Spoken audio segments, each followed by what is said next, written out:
आपको गेट्स के दोस्त केंट इवांस के बारे में बताता हूँ। जहाँ गेट्स के लिए भाग्य ने बहुत बड़ा रोल निभाया, वहीं केंट ने भाग्य के बेहद करीबी जोखिम के समान रूप से शक्तिशाली खुराक का अनुभव किया। केंट के साथ अपनी दोस्ती को याद करते हुए गेट्स वापस उस उम्र में चले जाते हैं। हम साथ कॉलेज जाते थे और मुझे यकीन था कि एक दिन हम साथ काम करते।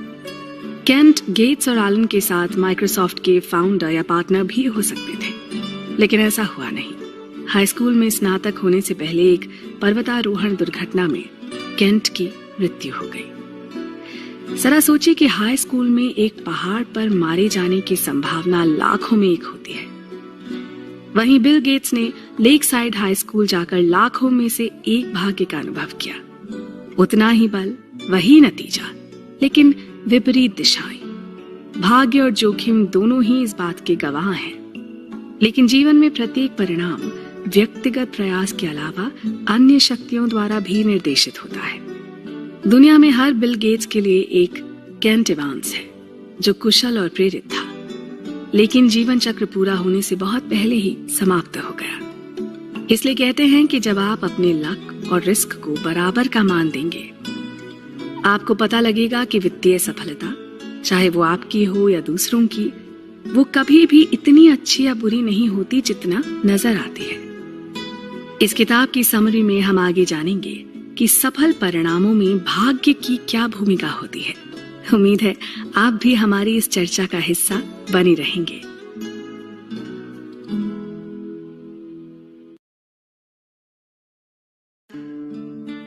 Luck by chance. वर्षों पहले जब अर्थशास्त्र में नोबेल पुरस्कार जीतने वाले अर्थशास्त्री रॉबर्ट शिलर से पूछा गया कि आप निवेश के बारे में क्या जानना चाहते हैं जिसे हम नहीं जान सकते, तो उन्होंने उत्तर दिया, The exact role of luck in a successful outcome, यानी सफल परिणामों में भाग्य की सटीक भूमिका। वास्तव में कोई नहीं सोचता कि भाग्य वित्तीय सफलता में क्या भूमिका निभाता है, और चूंकि भाग्य को मापना मुश्किल है और जो लोग सफल होते हों उनसे ऐसा कहना थोड़ा गलत लग सकता है, इसलिए बाय डिफॉल्ट हम अक्सर सफलता का श्रेय देने में भाग्य की बात नहीं करते हैं। नमस्कार दोस्तों, मैं हूँ पल्लवी और आप हैं मेरे साथ मॉर्गन हाउसल की किताब द साइकोलॉजी ऑफ मनी की चर्चा में। आइए समझते हैं इस किताब का सार उन्हीं के शब्दों में। हम सरल कहानियों को पसंद करते हैं जो समझने में आसान होती हैं, लेकिन वो कई बार हमें भटका देती हैं। निवेशकों और कारोबारियों के साथ कई बरस बिताने के बाद मुझे पता चला कि किसी और की विफलता का ठीकरा बुरे फैसलों के सर फोड़ा जाता है, जबकि आपकी खुद की विफलताएं आमतौर पर इसलिए होती हैं क्योंकि आपने एक जोखिम भरा फैसला लिया। आप कभी भी फोर्ब्स मैगजीन के कवर पर उन गरीब निवेशकों को नहीं पाएंगे जिनके निर्णय तो अच्छे थे, लेकिन जोखिम उठाने के कारण भाग्य ने उनका साथ नहीं दिया। लेकिन ये मैगजीन लगभग निश्चित रूप से उन अमीर निवेशकों का जश्न मनाती है जिन्होंने सामान्य या लापरवाह निर्णय लिए पर भाग्यशाली रहे और सफल हो गए। डर इस बात का है कि हम सभी ये जानने की कोशिश कर रहे हैं कि पैसे से क्या काम करता है और क्या नहीं, कौन सी निवेश रणनीतियां काम करती हैं और कौन सी नहीं, कौन सी व्यावसायिक रणनीतियां काम करती हैं और कौन सी नहीं। आप अमीर कैसे बनते हैं, आप गरीब होने से कैसे बचते हैं। ये सब वो सवाल हैं जो लगातार हमारे जहन में आते हैं और जवाब की तलाश में हम भटकते रहते हैं। सफलताओं और असफलताओं को देखकर हम ये कहते हैं, इसने जो किया वो करो, जो उसने किया उससे बचो। अगर हमारे पास जादू की छड़ी होती ना, तो हमें पता चलता कि इन परिणामों का अनुपात उन कार्यों के कारण होता है जो दोहराने योग्य होते हैं। लेकिन हमारे पास जादू की छड़ी तो है नहीं, हमारे पास दिमाग है जो आसान उत्तर पसंद करता है। इसलिए जिन लक्षणों का हमें अनुकरण करना चाहिए या उनसे बचना चाहिए, उनकी पहचान करना बहुत कठिन हो सकता है। आइए अब एक ऐसे व्यक्ति की कहानी सुनते हैं जो बिल गेट्स की ही तरह बहुत सफल रहा, लेकिन जिसकी सफलता का श्रेय सिर्फ भाग्य को या कौशल को देना मुश्किल है। कोर्नेलियस वैंडरबिल्ट उन दिनों अपने रेल साम्राज्य का विस्तार कर रहे थे। उनके कुछ व्यापारिक सौदे अभी पूरे हो रहे थे कि उनके एक सलाहकार ने उनके पास आकर कहा कि उन्होंने कारोबारी लेन देन के लिए कानून तोड़ने तक की सहमति दी है। वैंडरबिल्ट का जवाब था, क्या आप जानते नहीं कि न्यूयॉर्क राज्य के अनुसार तो आप रेल मार्ग चला ही नहीं सकते। इसे पढ़कर मेरा पहला विचार था, शायद इस रवैये के कारण ही वो इतने सफल रहे, जबकि ये कोई शान की बात नहीं है। वैंडरबिल्ट बेतहाशा सफल होने के साथ साथ कानून की धज्जियां उड़ाने वाले के नाम से भी जाने गए। मुझे कानून की क्या परवाह, वैंडरबिल्ट ने एक बार कहा था। क्या मेरे पास शक्ति नहीं है? यहाँ बोल्ड और लापरवाह के बीच की रेखा ना बहुत महीन है। भाग्य क्या है, कौशल क्या है और जोखिम क्या है, ये हल करना आसान नहीं है। लेकिन दो चीजें आपको बेहतर दिशा की ओर ले जा सकती हैं, और वो है, हमेशा ध्यान रहे कि आप किसकी प्रशंसा करते हैं और वैसा बने, और सावधान रहें कि आप किसे नीचा देखते हैं और उन जैसा बनने से बचना चाहते हैं। जब चीजें बहुत अच्छी चल रही हो ना, तो जान लें कि ये उतना अच्छा नहीं है जितना आप सोचते हैं। दूसरी ओर सब गलत हो रहा हो तो भी यही समझें, कुछ भी उतना अच्छा या बुरा नहीं होता जितना लगता है। आगे की कहानियों में चर्चा होगी उन दो आदमियों की जिन्होंने अपनी किस्मत को अपनी काबिलियत से आगे बढ़ाया। आप भी जुड़े रहिएगा हमारे साथ।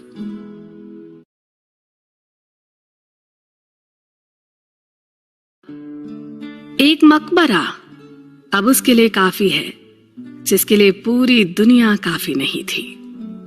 जी हाँ, यही लिखा है अलेक्जेंडर द ग्रेट की कब्र पर, और इससे बड़ी सच्चाई और कोई हो ही नहीं सकती। हम सारी जिंदगी बस कुछ और के पीछे भागते हुए गुजार देते हैं, बिना ये सोचे कि क्या हमारे पास जो है वो काफी नहीं। हेलो दोस्तों, मैं हूं पल्लवी और बात हो रही है रुपए, पैसे, धन संपत्ति से जुड़ी उन तमाम बातों की जो हमें एक बेहतर इंसान बनने में मदद कर सके। बात हो रही है मॉर्गन हाउसल की लिखी बेस्ट सेलिंग किताब द साइकोलॉजी ऑफ मनी की। हमारे समाज के सबसे धनी और शक्तिशाली लोगों के लिए आज जो पर्याप्त है उसकी कोई सीमा नहीं है। अमीर बनने के लिए सीमाओं को समझने की जरूरत है, और ये जानना भी जरूरी है कि आपके लिए पर्याप्त क्या है। आइए इसे और बेहतर ढंग से समझते हैं, दो बेहद अमीर लोगों की शानदार कहानियों के जरिए।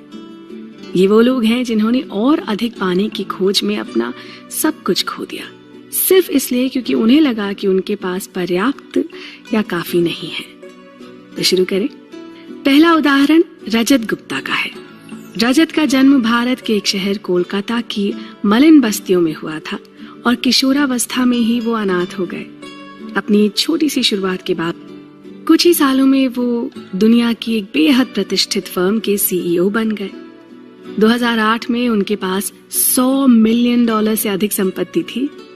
वो उस तरह के पैसे से कुछ भी कर सकते थे, पर शायद वो पैसा उनके लिए काफी नहीं था। अब वो एक अरबपति बनना चाहते थे। फिर एक ऐसा मौका आया जब रजत ने अपनी कंपनी की गोपनीय जानकारी के जरिए बाजार से बहुत सारे शेयर्स खरीदे और रातों रात अरबपति बन गए। इस तरह इनसाइडर टिप्स का इस्तेमाल करते हुए रजत ने 1.7 करोड़ से ज्यादा का मुनाफा कमाया, जबकि वो ये जानते थे कि यह अपराध है। रजत और उनके सहयोगी को इनसाइडर ट्रेडिंग के आरोप में जेल हुई। साथ ही उनका पैसा, करियर और प्रतिष्ठा पूरी तरह से बर्बाद हो गए। आइए अब सुनते हैं दूसरी कहानी, जो है बर्नी मैडॉफ की कहानी। मैडॉफ का नाम धोखाधड़ी की दुनिया में बदनाम है। चार्ल्स पॉन्जी की तरह वो भी पॉन्जी स्कीम्स के महारथी थे। उन्होंने अपनी इन योजनाओं के जरिए कई निवेशकों को ठगा।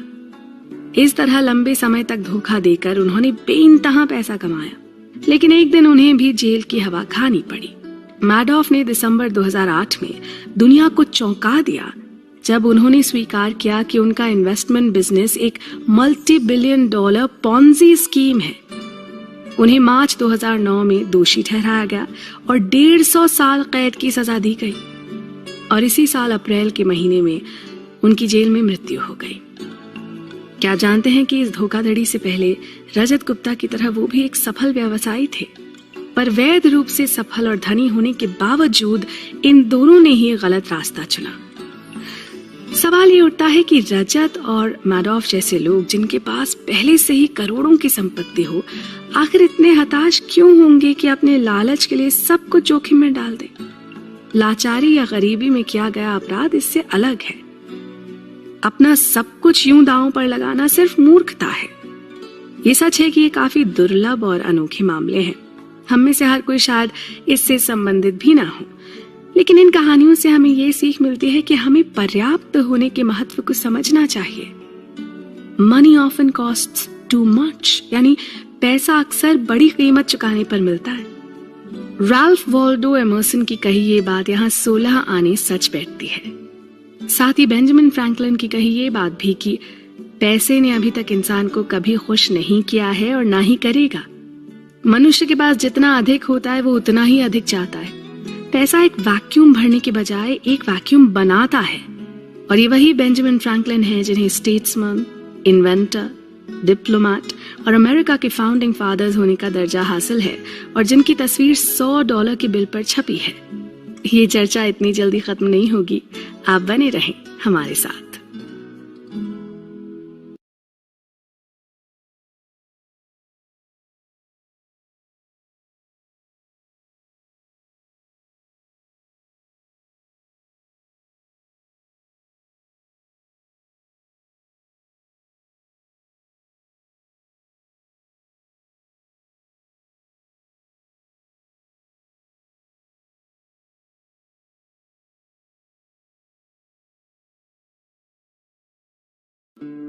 क्या ये काफी नहीं?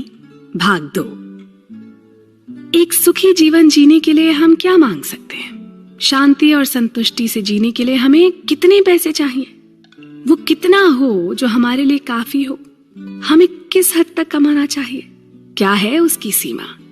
ये बहुत सारे सवाल अक्सर मन में उठते हैं और इसका जवाब है मॉर्गन हाउसल की लिखी इस पुस्तक में, जिसका नाम है द साइकोलॉजी ऑफ मनी, यानी धन का मनोविज्ञान।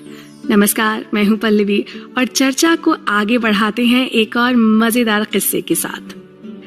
शेल्टर आइलैंड पर एक अरबपति द्वारा दी गई एक पार्टी में कर्ट वॉनगुट ने अपने दोस्त जोसेफ हेलर को बताया कि उनके मेजबान, जो कि एक हेज फंड मैनेजर हैं, ने एक ही दिन में हेलर की तुलना में इतना पैसा कमाया जो कि हेलर ने अपने लोकप्रिय उपन्यास कैच-22 से अभी तक अर्जित किया हो। तो जानते हैं हेलर ने क्या जवाब दिया? उन्होंने कहा, हाँ हो सकता है, पर मेरे पास कुछ ऐसा है जो उसके पास कभी नहीं होगा, पर्याप्त, यानी इनफ। उस एक सरल शब्द में जीवन की सच्चाई छुपी थी। हम में से कितने लोग करोड़पति या अरबपति होंगे, गुप्ता या मारोफ की तरह? लेकिन इस पुस्तक को पढ़ने वाले कई लोग अपने जीवन में इतना जरूर कमा लेंगे कि उनके पास अपनी जरूरत की हर उचित चीज और बहुत कुछ जो वो चाहते हैं को कवर करने के लिए पर्याप्त धन होगा। यदि आप उनमें से एक हैं, तो याद रखें कुछ बातें। अपने लिए बनाए गए लक्ष्य को हासिल करें, न कि उसे लगातार आगे बढ़ाते रहें। यदि हर परिणाम के साथ अपेक्षाएं बढ़ाते जाएंगे तो कितना भी प्रयास कर लें, हमेशा असंतुष्ट महसूस करेंगे। आधुनिक पूंजीवाद से ये 2 बातें तय हैं, धन पैदा करना और ईर्ष्या पैदा करना, और ये दोनों साथ साथ चलते हैं। अपने साथियों से आगे निकलने की इच्छा आपकी कड़ी मेहनत के लिए ईंधन हो सकती है, लेकिन पता रहे कि आपके लिए पर्याप्त क्या है। सामाजिक तुलना भी एक बहुत बड़ी समस्या है। कोई व्यक्ति कितना भी पैसा कमा ले, उसे समाज में किसी और से तुलना करने पर हमेशा कम ही लगेगा। एक खिलाड़ी अच्छे खासे वेतन से शुरू कर सकता है, जिसे किसी भी परिभाषा से समृद्ध माना जाएगा अगर इसकी तुलना एक नियमित व्यक्ति से की जाए तो। वहीं दूसरी ओर यदि आप इसकी तुलना बिल गेट्स से या वॉरेन बफेट जैसे किसी व्यक्ति से करते हैं, तो वो 1 घंटे में इतना कमा लेते हैं जितना एक खिलाड़ी पूरे वर्ष में। सामाजिक तुलना एक ऐसी लड़ाई है जिसे कभी भी जीता नहीं जा सकता है, या इसे जीतने का एकमात्र तरीका यह है कि शुरू से ही न लड़ें। बस स्वीकार करें कि आपके पास जितना है पर्याप्त है, भले ही वो आपके आसपास के लोगों से कम क्यों ना हो। काफी का मतलब कम नहीं होता। काफी होने का विचार रूढ़िवाद की तरह लग सकता है। अवसर और क्षमता को छोड़ना भी तो सही नहीं है ना? पर जरूरी है आपका एक ऐसी जगह पर आना जहां आपको एहसास हो कि अब आपको और अधिक पैसे को ना कहने की जरूरत है। आपके पास काफी है। चाहे आप अपने काम में बुरी तरह थक चुके हों, या निवेश में भारी जोखिम उठाने के कगार पर हों, या लालच में आकर चोरी या बेईमानी करने वाले हों। कब आपके पास काफी है ये केवल आप ही को तय करना है। ऐसी कई चीजें हैं जो कभी भी जोखिम में डालने लायक नहीं होती हैं, चाहे उसके लाभ कुछ भी क्यों ना हो। जीवन में कुछ चीजें बस अमूल्य हैं। आपकी प्रतिष्ठा, स्वतंत्रता, परिवार, दोस्त, खुशी, अपनों का प्रेम और स्नेह, ये कुछ चीजें हैं जिन्हें पैसों से नहीं आंका जा सकता। इन सब को संजोए रखने में आपकी सबसे बड़ी समझदारी इस बात को जानने में है कि खुद को जोखिम लेने से रोकने का समय कब है। आपका हर वो कदम जो उन्हें नुकसान पहुंचा सकता है वो नहीं उठाना है। साधारण शब्दों में कहें तो बस ये जानना है कि आपके पास कब पर्याप्त है। वो कहावत है ना, आपकी दौलत का असली पैमाना ये है कि अगर आपने अपना सारा पैसा गवा दिया तब भी आप कितने कीमती हैं। तो दोस्तों, धन संपत्ति के मनोविज्ञान को समझना अभी बाकी है। आप भी बने रहें हमारे साथ।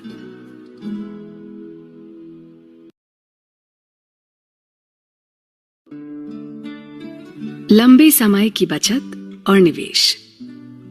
वॉरेन बफे की एक बहुत ही मशहूर कहावत है, खर्च करने के बाद जो बचता है उसे मत बचाओ, बल्कि बचत करने के बाद जो बचा है उसे खर्च करो। और इस एक वाक्य में खर्च और बचत का पूरा गणित छुपा है। नमस्कार दोस्तों, मैं हूं पल्लवी और हम बात कर रहे हैं जाने माने फाइनेंस जर्नलिस्ट मॉर्गन हाउसल की लिखी किताब द साइकोलॉजी ऑफ मनी के बारे में। आज के इस भाग में चर्चा होगी कि किस तरह छोटी छोटी पर लंबे समय तक की गई बचत और उसके सही निवेश से कितने विशाल परिणाम हो सकते हैं। उदाहरण के लिए आइस एज को ही ले लीजिए। इतनी अधिक मात्रा में वो बर्फ रातों रात तो नहीं जम गई होगी, है ना? शुरुआत तब से हुई जब गर्मी कभी भी इतनी गर्म नहीं हुई कि पिछली सर्दियों की बर्फ को पिघला सके, और उस बची हुई बर्फ पर अगली सर्दियों में बर्फ जमा होना और आसान हो गया, जिससे आने वाली गर्मियों में बर्फ के चिपके रहने की संभावना बढ़ती चली गई, जो अगली सर्दियों में और भी अधिक बर्फ को आकर्षित करती चली गई। बस यही चक्र चलता रहा। सोचिए कि ऐसे परिस्थितियों में अपेक्षाकृत छोटे से बदलाव से कोई चीज कितनी बड़ी हो सकती है। जो एक गर्मी से बची हुई बर्फ की एक पतली परत से शुरू हुआ, वो एक दिन एक पूरा का पूरा ग्लेशियर बन गया। हिमयुग से पता चलता है कि हमें किसी जबरदस्त परिणाम के लिए कोई बहुत जबरदस्त शक्ति की आवश्यकता नहीं है। अच्छा, क्या आप जानते हैं कि दुनिया भर में करीब 2000 से अधिक पुस्तकें हैं जिनमें बताया गया है कि कैसे वॉरेन बफे ने अपना भाग्य बनाया। उनमें से कई पुस्तकें बहुत कमाल की लिखी गई हैं, लेकिन लोग सिर्फ इस बात पर ध्यान देते हैं कि उन्होंने क्या हासिल किया, ये नहीं कि उन्होंने बरसों मेहनत की और बहुत कम उम्र से ही अपनी बचत को निवेश करना शुरू कर दिया था। उनकी अधिकतर संपत्ति उनके 50वें जन्मदिन के बाद जुड़ पाई थी, और यही उनकी सफलता की असली कुंजी है। अगर यही काम उन्होंने 30 साल की उम्र में शुरू किया होता और 60 की उम्र में सेवानिवृत्त हो जाते, तो शायद हमने उनके बारे में सुना भी ना होता। देखा जाए तो वॉरेन बफे की सारी सफलता अपनी जवानी के वर्षों में बनाए गए वित्तीय आधार और अपनी अधेड़ अवस्था में उसे बनाए रहने की वजह से हुई। उनका कौशल निवेश करना जरूर है, पर उनका रहस्य समय है। इस तरह से कंपाउंडिंग काम करती है, किसी भी चीज को बस जोड़ते चले जाना। बफे की सफलता को बयान करने वाली 2000 पुस्तकों में से किसी का भी शीर्षक This guy has been investing consistently for 3/4 of a century नहीं है, लेकिन हम जानते हैं कि उनके अधिकांश सफलता की कुंजी यही है। इस गणित को समझना मुश्किल है क्योंकि ये सहज नहीं है। आर्थिक चक्रों, व्यापारिक रणनीतियों और क्षेत्र के दाव पर तो ढेरों किताबें हैं, लेकिन सबसे शक्तिशाली और महत्वपूर्ण पुस्तक को शट अप एंड वेट कहा जाना चाहिए। चुप रहें और इंतजार करें, क्योंकि जो कुछ भी जल्दी से हासिल होता है वो लंबे समय तक नहीं टिक पाता। ये मान लीजिए कि यह आपके आर्थिक विकास के लॉन्ग टर्म चार्ट का सिर्फ एक पृष्ठ है। व्यावहारिक निष्कर्ष ये है कि बहुत से निवेश के प्रयास अधिकांश निराशाजनक ट्रेंडों, खराब रणनीतियों और असफलता के लिए जिम्मेदार हो सकते हैं। हर कोई अपने लिए सबसे अधिक निवेश रिटर्न अर्जित करने की कोशिश करता है। ये सोच सही भी है। इसके लिए हम उन लोगों को दोष नहीं दे सकते जो अपने सभी प्रयासों को इसके लिए समर्पित करते हों। उन्होंने यही सीखा है और वो इसी का प्रयास करते हैं। ये सहज रूप से अमीर बनने का सबसे अच्छा तरीका लगता है, लेकिन जरूरी नहीं कि अच्छा निवेश हर बार सबसे ज्यादा रिटर्न अर्जित करने के बारे में ही हो। कई बार ये उच्चतम रिटर्न एक ही बार सफल होता है जिसे दोहराया नहीं जा सकता। दूसरी तरफ कंपाउंडिंग यानी धीरे धीरे पर लंबे समय तक जोड़ा गया निवेश बहुत अच्छा रिटर्न अर्जित करने में सफल रहता है। आप इसके साथ टिके रह सकते हैं और इसे लंबे समय तक दोहराया जा सकता है। वहीं इसके विपरीत कम समय में भारी रिटर्न अर्जित करना की सोच के पीछे कुछ दुखद कहानियां हैं, जिसके बारे में हम आगे चर्चा करेंगे। आप भी हमारे साथ बने रहिएगा।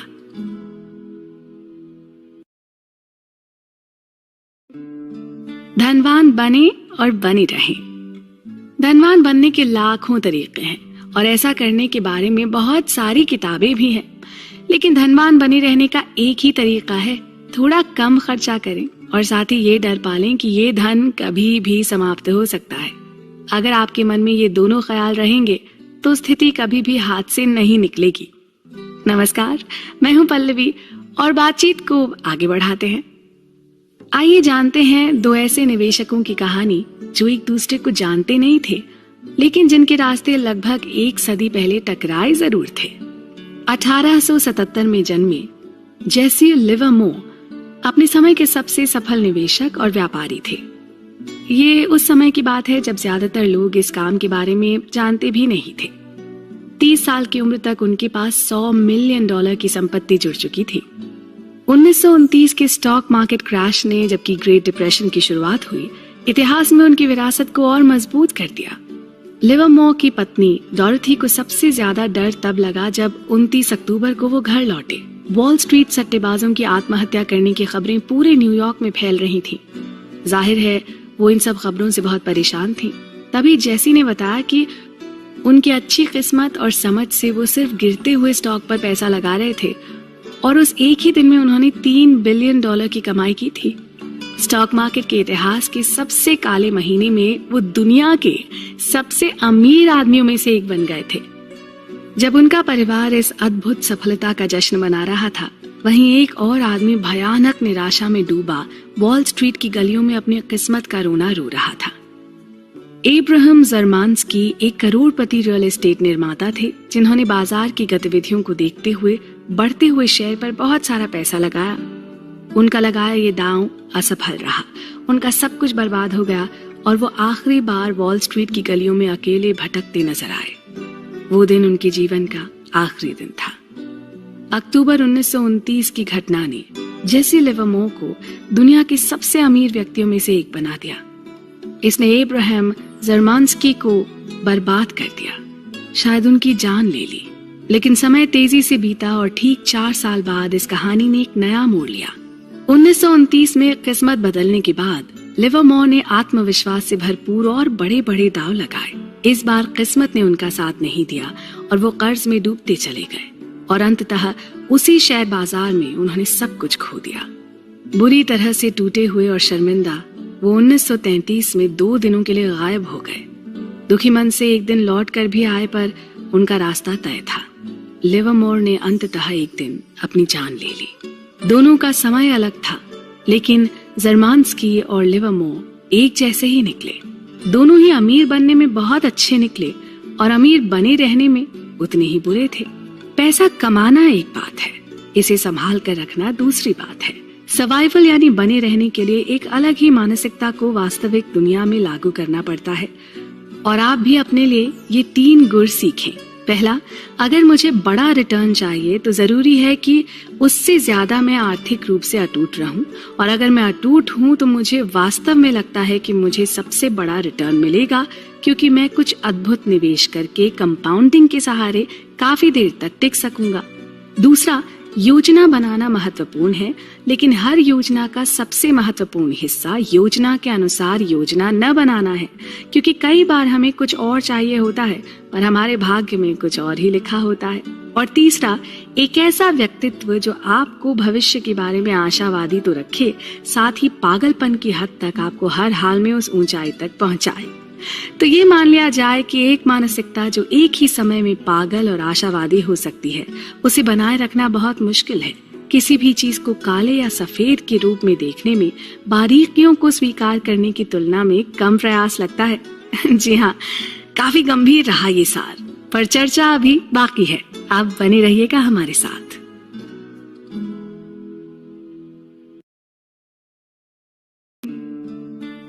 टेल्स यू विन, गलत होने पर भी सफल होना। दोस्तों, हमारी आकाश गंगा में कई अरब ग्रह हैं और जहां तक हम जानते हैं सिर्फ पृथ्वी ही है जहां एक बुद्धिमान जीवन है। इस संसार में जो कुछ भी विशाल, लाभदायक, प्रसिद्ध या प्रतिभाशाली है वो एक टेल इवेंट का परिणाम है, हजारों या लाखों सालों की घटना के अंत के छोटे से बिंदु का परिणाम। नमस्कार, मैं हूं पल्लवी और हम बात कर रहे हैं मॉर्गन हाउसल की लिखी किताब द साइकोलॉजी ऑफ मनी की। आज की चर्चा का विषय है किस तरह हम कई बार गलत होने के बाद भी सफल हो सकते हैं। जी, आइए जानते हैं कि ये कैसे संभव है। काम करने के कुछ क्षेत्र ऐसे हैं जहां आपको हर बार परफेक्ट होना होगा, जैसे विमान उड़ाना। इस काम में ढिलाई नहीं चल सकती, हमेशा सही निर्णय लेने होंगे। फिर कुछ ऐसे क्षेत्र हैं जैसे कि रेस्टोरेंट शेफ बनना, जहां आपके लिए कम से कम कुछ समय बहुत अच्छा निर्णय लेना जरूरी है। कभी कुछ गड़बड़ हो भी जाए तो चलेगा। लेकिन निवेश, व्यापार और वित्त इन क्षेत्रों की तरह नहीं है। निवेशक और उद्यमी हर वक्त अच्छे और सही निर्णय ले ही नहीं सकते। चाहे वो कितने ही प्रभावशाली लोग हों, उनके दिमाग में कई बार बेकार के विचार आ ही जाते हैं। वॉरेन बफे की कुल संपत्ति की जानकारी पाना आसान है और ये जानकारी भी आम है कि उनका सबसे अच्छा, सबसे उल्लेखनीय निवेश कौन सा था। लेकिन उनके करियर में किए गए प्रत्येक निवेश के पीछे के कारण जानना बहुत कठिन है। उनके किए हुए खराब चुनाव, खराब कारोबार, खराब अधिग्रहण के बारे में कोई भी बात नहीं करता, जबकि ये असफलताएं भी बफे की कहानी का एक बड़ा हिस्सा है। जब हम रोल मॉडल की सफलताओं पर विशेष ध्यान देते हैं और इस बात को पूरी तरह नजरअंदाज कर देते हैं कि उनका लाभ उनके कार्यों के एक छोटे प्रतिशत से आया है। 2013 में बर्कशायर हैथवे शेयर धारक बैठक में वॉरेन बफे ने कहा कि उनके पास अपने जीवन के दौरान 400 से 500 स्टॉक्स हैं और जिनमें से सिर्फ 10 पर उन्होंने अपना अधिकांश पैसा बनाया है। उसी बैठक में चार्ली मुंगेर ने कहा, यदि आप बर्कशायर के कुछ शीर्ष निवेशों को हटा देते हैं तो इसका लॉन्ग टर्म ट्रैक रिकॉर्ड काफी औसत है। हो सकता है कि वो जब सही थे तो वो बहुत सही थे, लेकिन वो उतने गलत हो सकते थे जितने कि आप। वहीं जॉर्ज सोरोस ने एक बार कहा था, ये महत्वपूर्ण नहीं है कि आप सही हैं या गलत, लेकिन जरूरी ये है कि जब आप सही होते हैं तो आप कितना पैसा कमाते हैं और जब आप गलत होते हैं तो आप कितना पैसा खो देते हैं। आप आधा समय गलत हो सकते हैं और फिर भी भाग्य बना सकते हैं। ऐसे कई और उदाहरण हैं जहां उनके काम के 10% से कम की सफलता ने शेष 90% की विफलताओं पर काबू पा लिया। हॉलीवुड के जाने माने अभिनेता ब्रैड पिट ने अपने स्क्रीन एक्टर गिल्ड अवार्ड को स्वीकार करते हुए कहा, मैं 30 साल से इस बात के लिए कोशिश कर रहा हूँ। आज मुझे यकीन हो गया है कि सरल सा गणित है। कुछ परियोजनाएं काम करती हैं और कुछ नहीं करती हैं। किसी एक पर विश्वास करने का कोई कारण नहीं है, ना ही किसी को बुरा समझने का। अगर एक प्रोजेक्ट काम ना करे तो बस अगले पर बढ़ जाओ। जब हम ये मान लेते हैं कि टेल एंड यानी अंतिम छोर से ही व्यापार, निवेश और वित्त में सब कुछ चलता है, तो आप महसूस करते हैं कि बहुत सी चीजों का गलत होना, टूटना, असफल होना और गिरना बहुत सामान्य है। यदि आप एक अच्छे स्टॉक पिकर हैं तो आप शायद आधा समय सही होंगे। यदि आप एक अच्छे बिजनेस लीडर हैं तो शायद आपके आधे उत्पाद और रणनीति के विचार ही काम करेंगे। यदि आप एक अच्छे निवेशक हैं तो अधिकांश वर्ष ठीक रहेंगे, लेकिन बहुत कुछ खराब होगा। यदि आप एक अच्छे कर्मचारी हैं तो आपको कई प्रयासों के बाद सही क्षेत्र में नौकरी मिल जाएगी। पीटर लिंच का कहना है कि यदि आप इस व्यवसाय में बहुत अच्छे हैं तो आप 10 में से 6 बार सही हैं। ये समझना महत्वपूर्ण है कि आप कितनी भी बार असफल हों या निराशाओं का सामना करें, इस सब की भरपाई उस एक सफल घटना से की जा सकती है जिसे आप प्राप्त करते हैं। जरूरी है कोशिश करते रहना और विश्वास करते रहना। जरा सोचिए कि हम जिन चीजों पर ध्यान देते हैं उनमें से अधिकांश सिर्फ एक पूंछ जैसे अंतिम छोर का परिणाम होते हैं, तो वो कितने दुर्लभ और शक्तिशाली होंगे। ये इतना गहरा विषय है जिसकी कोई सीमा नहीं, इसलिए ये चर्चा यूं ही चलती रहेगी। आप भी बने रहिए हमारे साथ।